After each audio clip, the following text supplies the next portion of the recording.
First things first, let's start off with the opening transmission. So here we see the body cam of Dr. Mara Voss. She is running away from something and she is clearly distressed. Her breathing is very heavy and you can hear her heartbeat in her voice. And we know that something has already gone wrong because she keeps saying, "Don't open the chamber, it's not human anymore." As we run through the corridors, we'll see some very subtle effects like these panels starting to flicker and the alarms getting louder and more distorted. This is meant to imply that the longer we go, the less stable the reality becomes. You might even notice that the color of her suit changes a little bit too. The whole point of this scene is that we're not meant to know what's going on. We're only getting snippets of information, and the information we are getting is heavily biased and filtered by Mara herself. The scene ends with her discovering that whatever she was running from has caught up to her.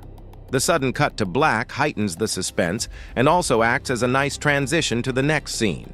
So now we are outside of an outpost on a very hostile alien world. We have this great drone shot coming in, landing on the platform.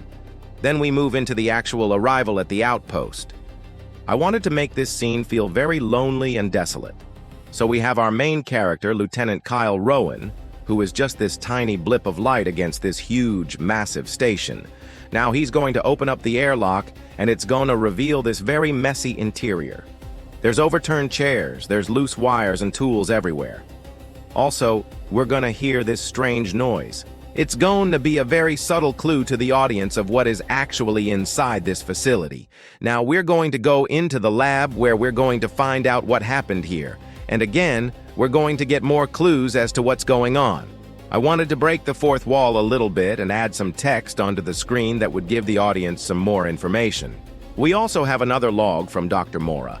And in this one, she reveals that they thought whatever was inside the pod was dead. But it turns out that it was alive, and it ended up copying itself and then presumably killing everyone in the station. Now that we've established what's going on, we can actually move on to the scary part, which is our character finding the creature. The moment he finds it, I wanted to play with the idea of scale and make it seem like it was much taller than our protagonist. The lighting is also very important here. It's very dark and shadowy. You can barely make out any details on the creature or its face. It also doesn't react straight away.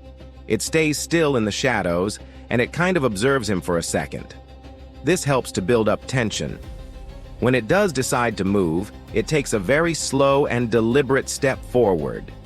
Again, this is a technique I used in my original short to build up tension.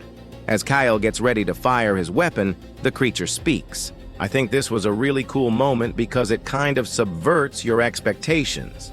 And in that split second, you're kind of wondering, how is it speaking? How can it talk? Is it actually human? And then that's when he receives a message from command and they say, "Lieutenant, your vital signs just dropped. Are you feeling all right?" This is the moment where we discover that our protagonist isn't actually real. He's just another version of the copy. This is the same technique that was used in the original short, but here it has a much bigger impact because we've actually seen what happens to the other copies. So the final shot is a close-up of Kale's hands as they begin to glitch and break apart. And this is meant to symbolize the breakdown of reality. The creature says, "You were part of the experiment all along," which reinforces this idea that these characters aren't real. They're just simulations.